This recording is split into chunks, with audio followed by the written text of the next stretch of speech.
Good news guys! Sarado na daw po ang Ateneo de Manila University. Kita nyo? Sarado na siya. Officially. Pero ang bad news, fake news po ito. Sorry kung napaasa ko kayo. Pero ginagawa ko po itong content na ito to raise awareness. Na hindi po lahat ng nakikita natin ay totoo. Kahit po ang Google na browser, meron po silang fact checker. Fake news po ito dahil bukas at hindi sarado ang Ateneo de Manila University. Pero honestly, sana nag-close nga. Kaso iniisip din natin yung mga estudyante na naka-enroll, yung mga estudyante na humihingi din ng hustisya. Alam ko at alam natin na dapat maparusahan o madisiplina ang Ateneo de Manila. Balit marami din po kasi ang masasakripisyo. Pero hindi tayo titigil hanggat walang katotohanan at walang hustisya. Kahit pa Ateneo ang nakasalang if kung sila talaga ang dapat maparusahan. Fake or edited po ang sign.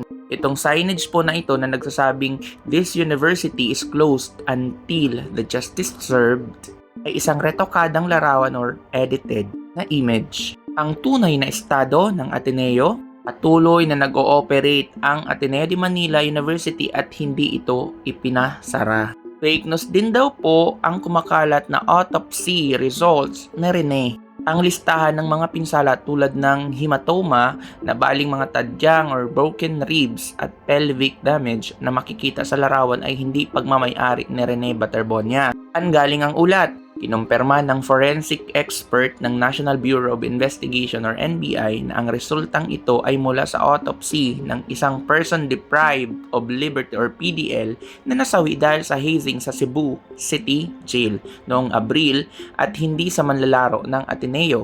Pero ang isa kasi sa totoo, meron talagang pasa. Tanungin nyo si John Vic Remulla, partida, nasa investigating body na siya. Ano nyo i-explain nyo? Sana itong sinasabi niyong forensic expert makapag-explain din be. Ganun ba talaga kalala ang hematoma? Pasa ba talaga yon dahil sa lakas ng alon? Dahil nanlaban si Divine Adili? Sana ini-explain nyo din kasi yon. Ang rason kasi nasa investigation.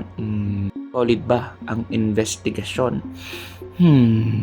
Tunay daw po na sanhi ng pagkamatay ni Rene at Divine, drowning or pagkalunod. Base sa opisyal na pagsusuri ng National Bureau of Investigation or NBI at ng Aurora Provincial Police, ang opisyal na sanhi ng pagkamatay ni Rene Baterbonia at Divine Adil ay asphyxia by drowning o pagkalunod o nilunod, pinalunod habang pinanunood. Ay, narinig ko lang sa isang uod.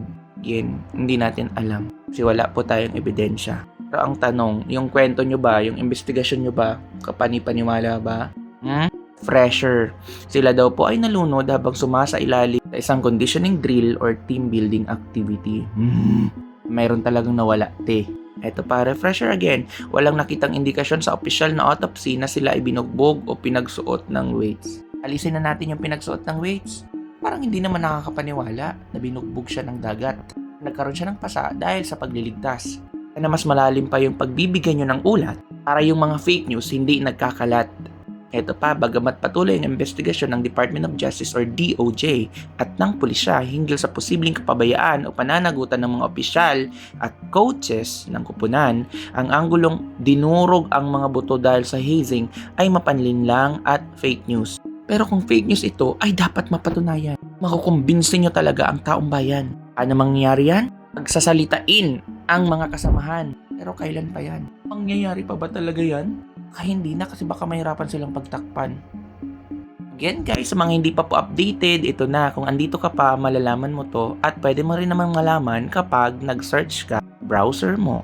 Anyway, nasa Department of Justice or DOJ na ang kaso. Ngunit kasalukuyan pa itong sumasa ilalim sa pagsusuri under review upang matukoy kung may sapat na basehan o probable cause para formal ng sampa ng sakdal sa korte. Kulang pa ba te?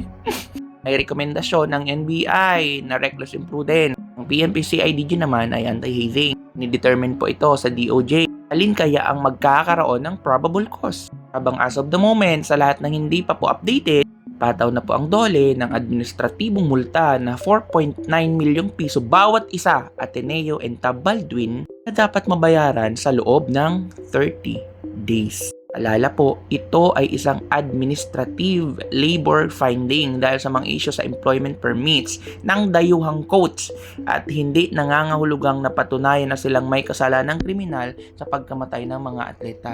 In fairness, neutral siya.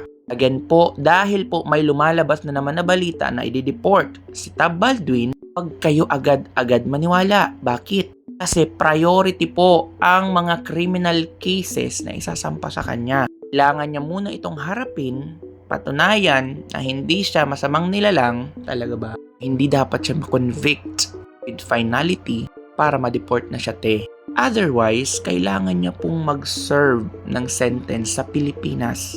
Kapag tapos na siya at sana reclusion perpetua para habang buhay na, pag tapos na siya, doon pa lang po magkakaroon ng deportation proceedings. Pwede naman nilang gawin ngayon, pero po ang pagdi-deport kasi ay after ng lahat ng mga criminal cases, hearings, at sentences na meron dapat talaga as we are all hoping for.